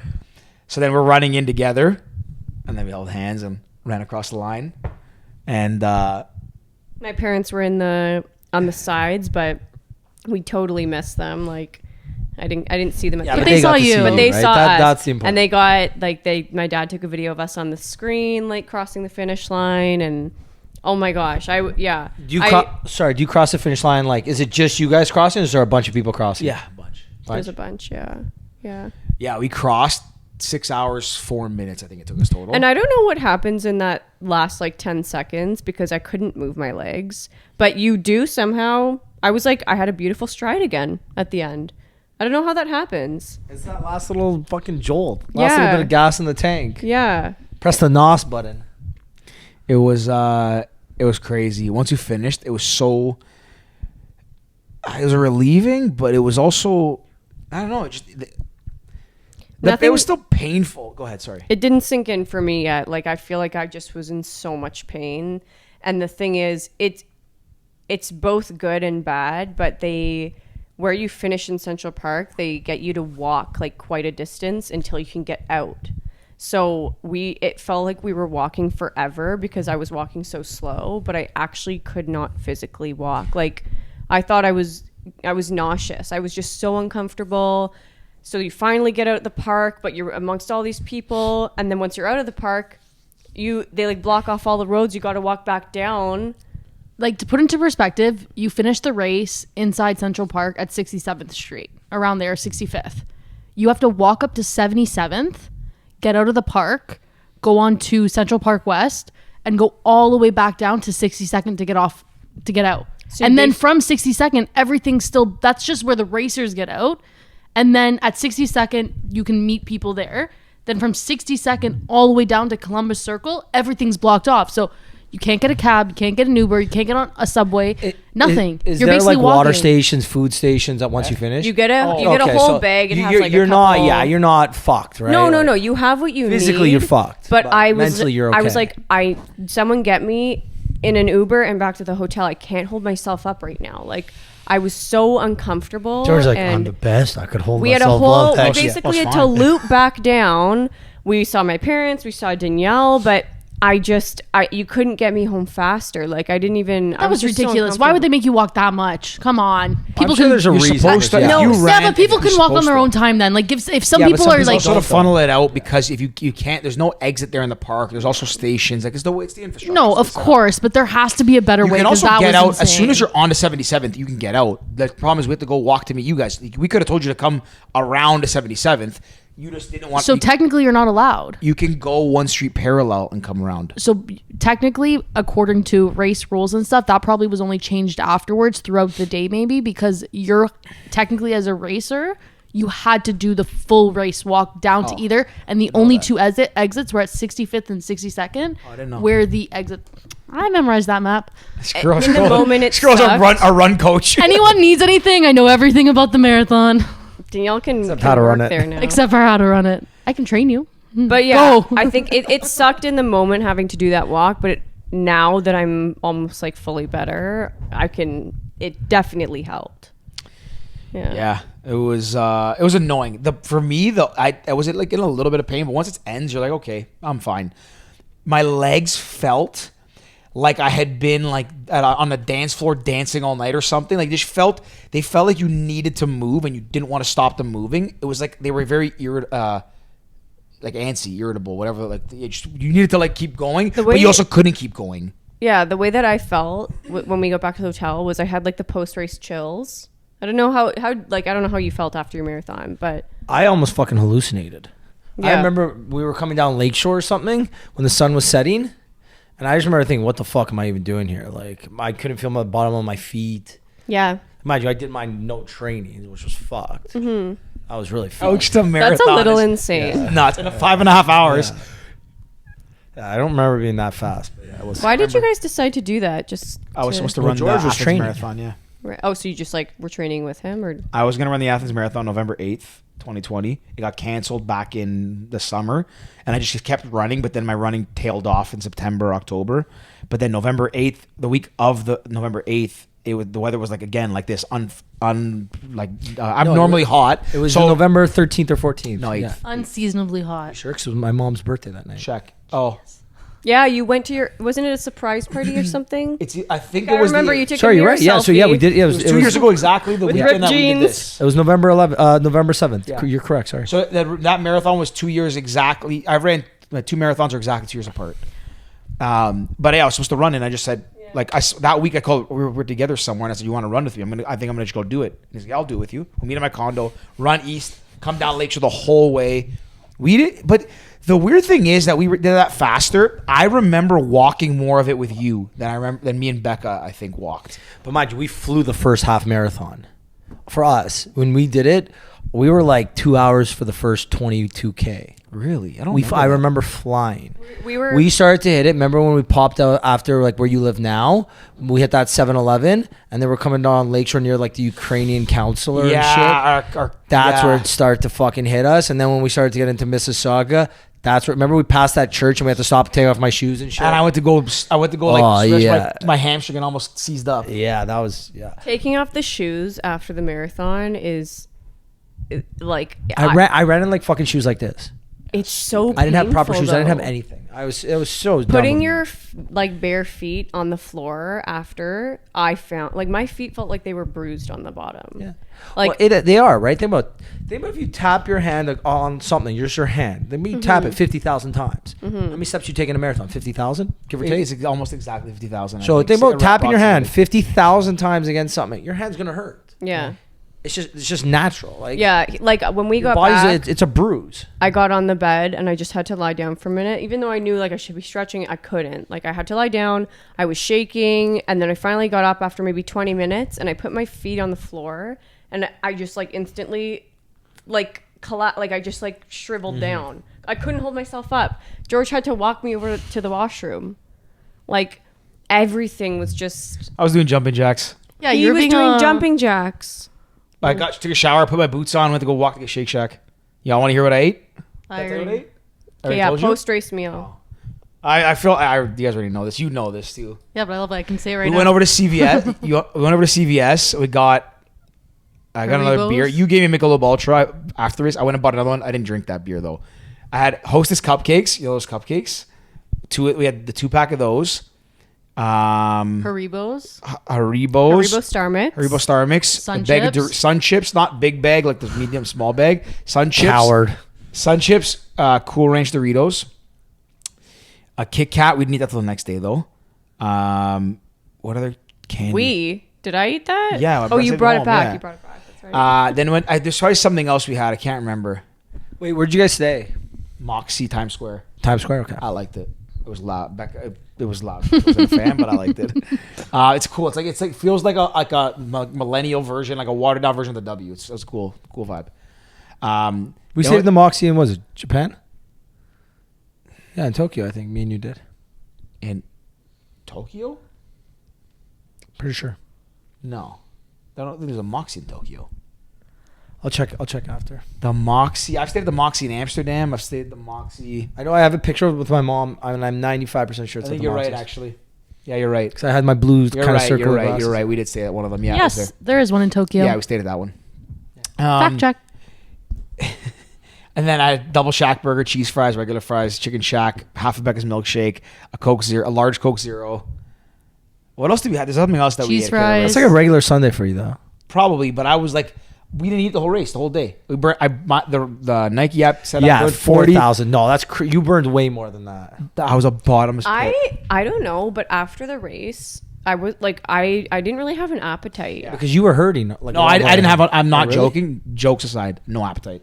When Yeah. Danielle gave me the beer and I started drinking it, I think that like replenished my like body, and that I started getting appetite. Do you guys like post race beers? So good. They don't do it for me. Oh, Danny saved me with that. It actually made me feel so much better. Like for example, Coach Danny, she knew. when I did my triathlon, like the steam whistle had a tent set up. I just skipped it. I was like, that's not what I want right Next now. time I'm bringing I want a Erdinger. blue Gatorade. So apparently, beer. I think I read this possibly in the race manual, whatever the book. It's a vasodilator. Is that right? I think it like gets blood pumping back to your body. I could be making this up entirely, but the carbs plus that, I think it just like, it gets like blood moving again. It makes you feel better. I got my appetite back. I was not hungry. The race ended. We basically had gel packs. A half a bagel in the morning, some granola bars, and like a couple bananas on the route, and that's all we had all day for 6 hours of running. And I was not hungry, and then the beer helped out. So my TikTok right now is filled with like marathon stuff, like nonstop. And these two twins keep popping up, the Wade twins. And they just did 7 marathons in 7 days. What are your thoughts on that? It's a challenge. Like there is, like it happens across the world. Like some of it's like 7 days, 7 continents. This one, I don't know where they did it exactly, but they finished their 7 days at the New York City Marathon. That is too I don't much think to you wrap could my run head 7 around. marathons in 7 Okay, well, they did, continents so- in 7 Oh, days. 7 continents, you can't. No, well, Not there's in a 7 there's a days. challenge that apparently I just between the googled flights, it. I Well, don't think- it's the same as like David Goggins. He did 7 ultra marathons in 7 weekends. Yeah, that you can physically. This was do. 7 days, 7 marathons. No, you can. Okay, yeah, you can do that. No, guys, look up Google Cam Hanes and see how much he runs on a daily basis. I think Cam Hanes runs like a marathon a 50K or day. something, yeah. He does a marathon a day every day, which is not like his lunch break. That is wild. A little more than his lunch break. I think in like a marathon a day, he does like a morning run, afternoon, and evening run because it's probably like it runs an hour. If you- Do you guys think you'll do something crazier than a marathon? Like define crazy than a marathon. Yeah, let's Like, talk to what- you, Something Rick. like physically challenging. Like, because I felt in the moment, of course, that was my physical limit is Yeah. a marathon. Now that I'm out of it, I feel like I want to do something else. I do think I could do something crazier, but I don't know. What do you guys think? Well, like in reality, what's crazier than a marathon? So an Ironman. just Ironman? Ironman. An yeah. Ironman is a no marathon question, plus. Yeah. So let's say a 7 ultra an marathon? marathon. I'd say Everest or like an 8,000. A mountain? Climbing an 8,000. climbing mountain. like a big mountain. Mountain, Yeah. yeah. What else is there? Probably that. Like some crazy Hiking, like stuff. crossing the Arctic, something. Yeah, Nuts. something crazy. Like There that. is a. I don't. But think know. about like the popular items you can do. So Ironmans, no questions asked. That's tougher than. Yeah, would you guys do that? The problem is training for an Ironman is almost another job. It It's, is. it's your life. Yeah, it's like you don't have you have to give up not social life, but you give up a lot. Like when I trained for the triathlon, I like stopped doing a lot of things because you have to actually train almost twice a day in order to hit all your like milestones that you want to hit pre-race. My old boss ran Ironman, and her mom had died the week before. I still can't Do you believe imagine? it. Ironmans are fucked. Like to finish an Ironman is like some of them are like fucking 12 hours. Like I think 8 hours is like or 6 hours is a really good time. 12 hours is average. So think about like, how I many think it's people like at the 6 or 8 is like the winner. We got halfway there.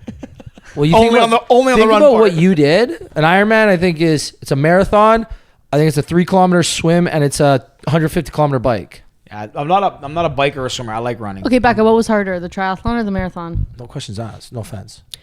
Okay. Marathon's way tougher than No, triathlon. the marathon is harder, of course, but I will say Because you did the smaller triathlon too, right? Yeah, but the swim portion of the triathlon and how I felt in that moment, it was almost the same as like what I felt from mile 21 to 26 of the marathon. Like, I just found that so challenging. So remember The how stakes are higher in And a swim too. you said that. Remember to me. when I said, I'm like, what was your fuck moment? My triathlon was 5 minutes into the swim. It was the my first 30 fuck. seconds into the swim. No, first 30 seconds, you jump in the lake and like they shoot off the cannon. I'm like, okay, cool. Then everyone's kicking and splashing. I'm like, hey, fuck, I'll chill. I'm fucking sick swimmer here. I'm gonna do this in 20 minutes, no big deal. And I hung back. I remember hanging back. I'm like, there's too many people here. I'll just swim around them. I'm faster than them. And then within 5 minutes, How do you humble a king? Throw him in Lake Ontario. fuck. I remember within 5 minutes saying, fuck. Yeah. I can't do this. It's a different, like the marathon is objectively harder, Yeah, but no question that 20-minute feeling that I had Because in you the can't swim, stop. There's nothing you can do. and you're just in. There's so many more elements. Like you're in water. It's dark water. Sorry, it's not clear, right? There's people kicking and screaming besides you. It's murky. There's people kicking you in the face. I'm going the wrong direction. I can't find my breath. I'm in a wetsuit. Like there's just so many components to it, and it's not like. And I mean, I was doing it in cottage country, so I can't just swim off to the side and like you have to just finish. So that feeling is kind of what I felt during the marathon, but just condensed into like. The 20 thing is, on the minutes. marathon, you just walk. Yeah. Or stop. Or stop and stretch. Take a I will breather. say there was in the water, there's nothing you can do. What are you going to like fucking... Float. It just You feels can't. scarier. You can't. Float. You can't. No, the When swimming. you're trying to catch your breath, you can't float. You the know how hard it is to swimming float when you're feels catching your breath? scarier. The swimming was scarier. Stakes, yeah. I haven't Yeah. done a triathlon, Well, you but could the stakes are higher in a swim. Well, people are there, but the stakes are higher because you could go down. Like a marathon, if you're running at an all-out sprint, like the stakes are high. You could have something with your heart, something with your legs, something can happen, but you can just stop and get medical attention like quickly on the side of the road. Like, I will say the marathon, it gets to a point though too, and you said this, where running, walking, it doesn't matter. Both suck. So even when we were walking, it wasn't helping. Like it was actually probably hurting just as much. And then Yeah, but you you're have to still rev moving, back right? up. You have to get power back in your legs and rev back up to run. Like that takes so much out of you. Trying to get your legs moving does. again. Like So, like, this is clearly not allowed. Also, but a can lot we of just people take were in how Danny's like sitting on this ottoman here? I was I love lonely in the it corner. for her. People along 59th Street at the bottom of the park were jumping in and holding some of their friends that Yeah. couldn't walk anymore. I was ready to do that. Yeah. yeah, you would have. I know. Did you see there was a But like, video? is that allowed? Like, that should be allowed. You're not. Yeah, they're not going to stop you at that point. No, at that point, no. I know It's a fucking charity definitely- race, Danny.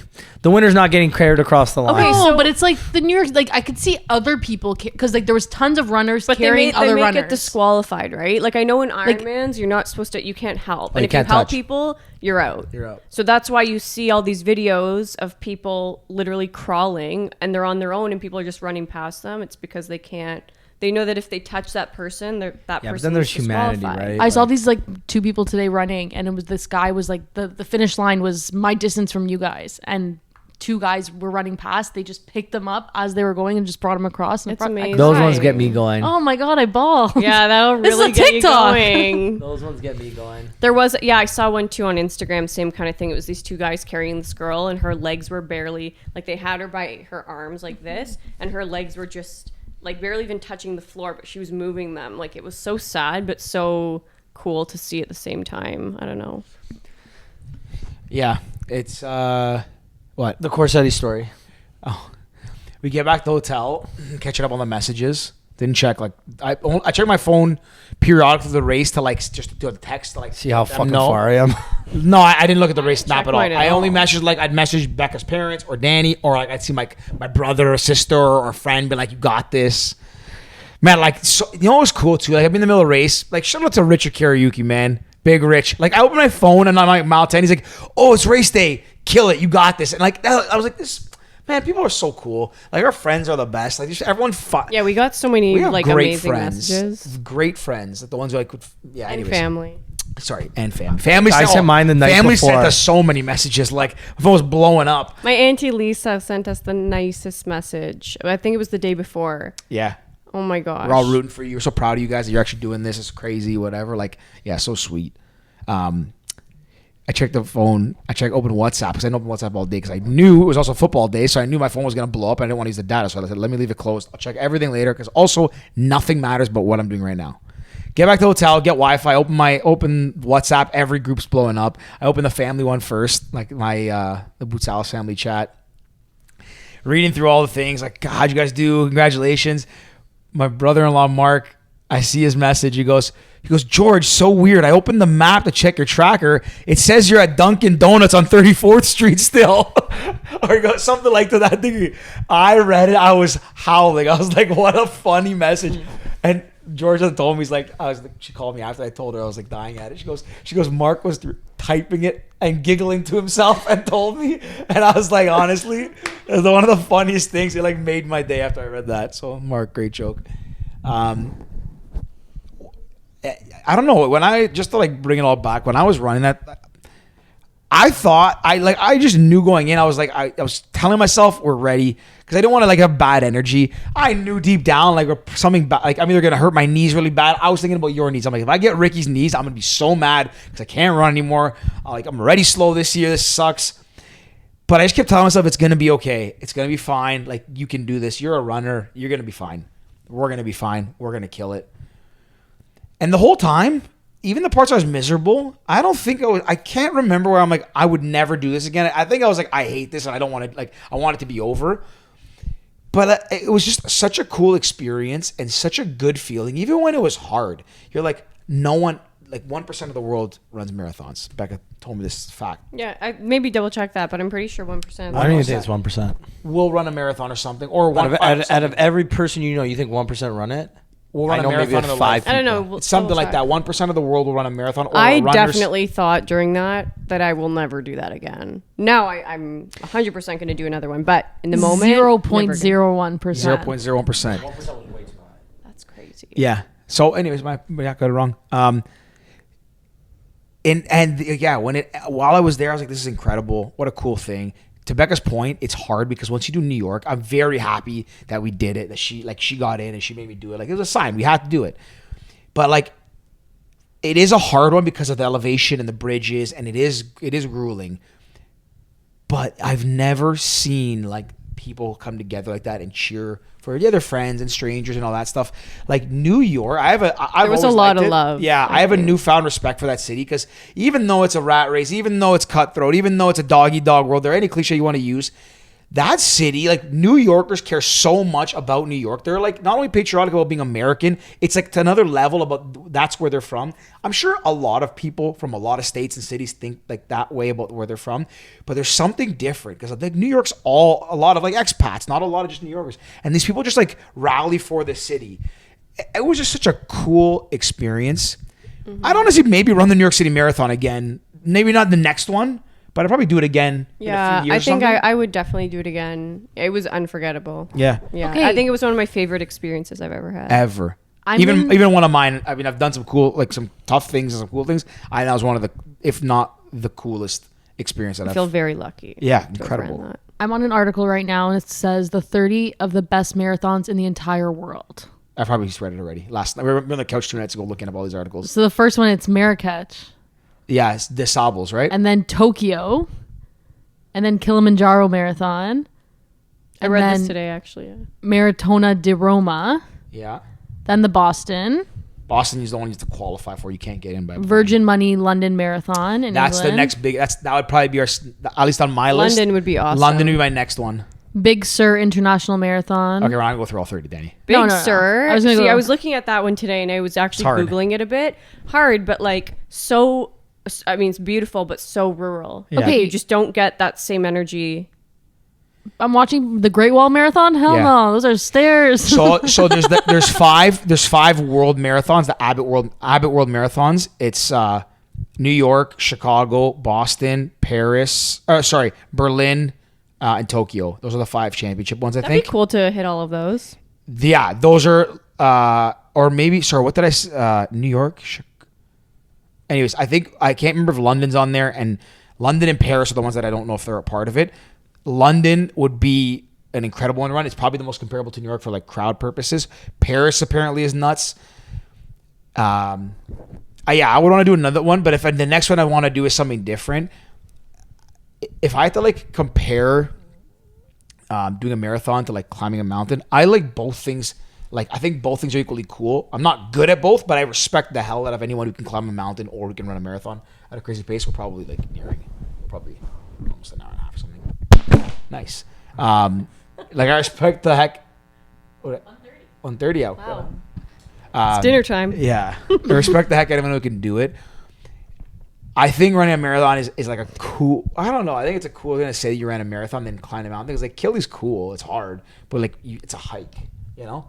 And I think that if I had to do one other thing, to go back to the question of like do one other thing that's like hard, I'd probably pick a marathon again over like really anything else. Or maybe an ultra. I want to do some half marathons. Yeah, I'll do it with you. Oh, not me. I can't run. Oh, you're saying us do halves. Yeah, Halves are, I know, but just I like can do keep a doing half. some we halves. can do some. See, I would definitely do halves or even another 10K, whatever. But I would try to challenge myself to like reach a personal best from a time perspective. Yeah. Like if I was to like enter a half marathon or something, I'd be doing it to try and run it like in a very Well, the sub girl, like 140. yeah. this girl that I was standing next to, she wasn't running it, but she had run it 23 times. She was in like her 70s. And she's like, yeah, like I'll do like a marathon once every 5 years now if I still can. If not, like I'll just run halves. Like, ugh, too annoying. But she was like insane. That's so halves cool. are, in my opinion, for like average Joes, like halves are good because it's still a big accomplishment, but it's not unfathomable. You know what I mean? Like for the average Joe, a marathon is just not realistic. Like for the average person who's not a runner, who doesn't train, isn't like super into the gym, a marathon is just not achievable. A half is one of those things where it's tough enough that it's tough. It's far enough that you're like, holy shit, like me to George's condo is like 10K. So you think about like, it's like me to the 427 or something is like 20K. Probably not even. No. Right? So I Googled from my condo downtown to my house in Richmond Hill, back down would be a full marathon. Yeah, that's how far they are, right? You know what I mean? So it's Yorkville to Richmond Hill and back. My parents in Port Credit to Becca's in Scarborough and the Bluffs is a marathon. It's just shy of a marathon. Yeah, there you Actually, go. That's how far. I think it's only like That's why. So 35. marathons are they're unachievable for the average Joe who like doesn't train. A half marathon's like that perfect distance where it's a big enough accomplishment that you can do it and it's not like unachievable. You can train for 3 months and do it in a half. Yeah, I think it's so funny because looking back, like I remember doing my first Lululemon 10K and thinking that was such a big deal. And that was I mean, it was at the time for me. And like, that was my goal. And now having ran a marathon, like, and having done so many half marathons to train together, like that just feels like nothing to me now. I mean, I remember we got halfway in the marathon in New York and I was like, I wish that was all this was. And then you do that all over again. Like, I think something like a marathon and beyond, like you have to, it's just a different level. Like you're digging so deep to try to finish that. It's not just about the physical strength. It's so mental different. strength. Yeah. And I will, again, like George had the mental fortitude for both of us. I'm the best. They call me Fat Pit. Watch me complete. No, this. but I thought all that shit, man. he I held thought it strong for both of us. Like I really lost that. I was just like an angry little child. George, when we did it too, George is the one that carried us. Yeah. Like after we had like the first 20K, when we did it, it was a Yeah. breeze. Again, like I can tomorrow morning wake up and run 20K sub 2 hours. I think I probably, would have walked easily. like Easy. a lot. But once you hit that 20K, like hitting 30, I remember at the time, like, George, I just can't move. He's like, no, we got this. Like 3 more K. And I'm like, George, it's not 3K. It's like 6. Yeah, 4. Why do you say? Well, don't worry. We'll be at 4K in like a kilometer. Don't worry. We're almost there. I'm like, fuck, whatever. Well, that's when round down George actually helps a little bit. I remember, I don't know if it was you at one point or if it was just in my head, but I feel like you were like, I don't know if it really happened, if it was just I feel imaginary. like at one point you were just like, if we run, we'll finish faster. So we might as well just run or try to. Or you were like, let's just bite off small chunks of running and then we can walk. Small chunks of running and walk. So I was running that water station. And then And when you said that, I was like, okay, you're right. If I just run, it'll be over faster. Yeah, of course. we should send this to the New York Marathon. This episode to the people there. Yeah. I love it. It was an amazing event. I feel so lucky to have done it. And I just, they did it's an incredible event. Yeah. I think everybody should run the New York Marathon. I think the point you made, I agree. Honestly. Honestly. Everyone should apply. And if you get in, push yourself. Because I've known this for a long time, but these kind of things reaffirm this. It's like nothing in life is like, well, not nothing. The best things in life are things that truly money can't buy, or you can't, you can't just get them if you want them. Like you have to work. That doesn't make sense. If you get them if you want them, because if you want to do it, you will get it. But you can't buy it. You can't cheat your way to it because you will never get that level of satisfaction without putting the work in. And it's so crazy. That's your point. Like an average Joe can't get off the couch and do a marathon. That's true. You can't just get up and run it. It's hard. But I only started running, like trying to take myself seriously in 2018. I started training for my first half marathon. And that was a nightmare of an experience, but one of the craziest, most rewarding things in the world that I'd done at that point. Now, to Becca's point, when we'd get up to train on a Sunday and have to run for 2.5 hours and run a half marathon, never once were we like, we were like, oh, we have to go running, but it was never like, oh, it's a half marathon running. We just went. It becomes a new normal. Yeah. It's like a half marathon. We could probably go today, 3 days after the marathon, and run a half marathon if we had to, which is nuts to think about. I'm a pretty heavy set guy, never ran, used to be a smoker. I'm not a run. I shouldn't be a runner, but I just believed and convinced myself I was a runner and started running. And it's the most satisfying, mental clarity inducing, just the best feelings. If you can do it, you get sick medals and 6 shirts. So that's what I was saying. This, of all shirts I've ever gotten from as a runner, or the things they give you as part of charity things, whatever, the best one I've ever gotten. The best. Long sleeve too, unbelievable. But it's weird, nobody really wore them on the race day. Everyone got them. Too But everyone wants to wear their own thing. Everyone had their fit. Everyone has their fit, right? Yeah. Okay, the last point. Huh?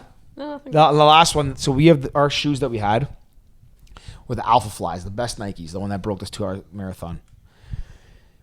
They're amazing for running. I think you notice a bit of a difference, even if you're not a fast runner. They are horrible for walking. I've never had foot cramps. Never get foot cramps. Once we hit that wall at the halfway point and we have to walk, the shoes kind of make you arch your foot always because you're propelling. My whole foot was just cramped, both feet. The weirdest feeling, very uncomfortable and irritating. Those shoes are, unless you can run the whole time, do not wear those shoes. I honestly don't know if I recommend buying them. If you're a great runner, they're good, but yeah, that's my last piece of advice. I don't have anything else Anyways, to add. let's wrap up, guys. From me and Danny, I guess. Congrats, very big accomplishment. Congrats. From anyone listening to, I'm sure they're thinking the exact same thing. That's honestly an amazing achievement. You guys did it in a good time. You guys did it together. You guys didn't kill each other. Those in itself are good accomplishments. So, congrats, guys. Big win. Thank you. What do you want to do next? Gun to your head. You have to choose one right now. Anything. Run, mountain, triathlon. What would you do? I don't know. I feel like I'm obsessed with running now, and I kind of want to do the London Marathon.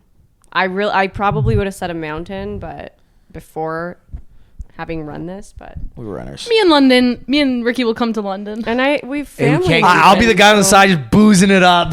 We can't apply till 2024 now because the window passed, I think. Yeah, it happens in April 23rd of 2023. That would have been a cool. Well, that's Tax Easter run. weekend. My season. birthday weekend. Danielle Easter can't weekend. come. Can't We come tax do it. season. We gotta Change pick it. another one. Find another one. I'm trying. I might apply for Chicago. How about you? Quick, what do you want to do? I might apply to Chicago because it's in the February, March, I think. I want to keep Ryan. I want to How about you, Ricky? Wait, it's in February, March? Yeah, I think so. It's cold.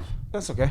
Next physical challenge. I'll probably do a half Ironman, a 70.3. Good for you. I'll come cheer you Danielle, on. what are you I'll be your doing? coach if you want me to. Cheering you on. I'll be your manager. Do the stuff. I won't I'll be the best cheer in the world. That would be my thing. I just I'll want climb a to mountain. Think of said, something. There Let's was a train. lot Let's of start doing it. people- Next year I'm getting jacked. There's a again, lot so I of need to people train holding for something. signs at the Okay, so I'm with marathon that would say like, "This sign." My arms are so tired from holding this sign. I Should've trained. been I mine. trained all week to hold this sign. Yeah. I did. That's Danielle. No, I'll climb a mountain. Who wants to Okay. climb a Will mountain you? with me? I'd climb a mountain over running. I can't run. Let's do a group Hold on. mountain. I could- Experience. Can we do one that we go up and down the same day? Yeah, you can do. Yeah, yeah. I think Elbrus takes a few days. Guys, so Becca, before this marathon, we talked about doing a mountain because I'd love to do the 7 summits. Maybe not Everest, but the 7 summits. Achilles the good one to start on, so it'd be good for like Becca wants to do one as well. But I personally want to do either Elbrus, but it's the border of like Russia and somewhere in Europe, so it's not the best time to go there, obviously. But then there's Mount Aconcagua, which is like in Patagonia in South America. I think it's Chile. Patagonia would be cool. Chile, Argentina area. It's tough, but it is like a hike. It's all technical climbing. So that one I would do if anybody wants to. Let's tag train. along. Aconcagua I would do. I would do it tomorrow. Okay. You wanna go South America? Record a podcast on the mountain. Well, if I'm going to South America, I got to do Carnival, Rio. So let's make it a 3 trip. We'll climb the mountain for like a week and then Sure. no cell phone for a week, no Have TikToks. you been to Brazil? Used to go every year as a kid. That's so cool. Stopped going when I was maybe like 20-ish, 18-ish. That's so cool. Yeah. Anyways. Thanks for having us. Yeah. Yeah. Let's wrap it up. That was a long one. I'm hungry. Woohoo! Starving. Anyways. That's it. I'm Signing don't off, have to say, you guys pals. follow us. See you next time.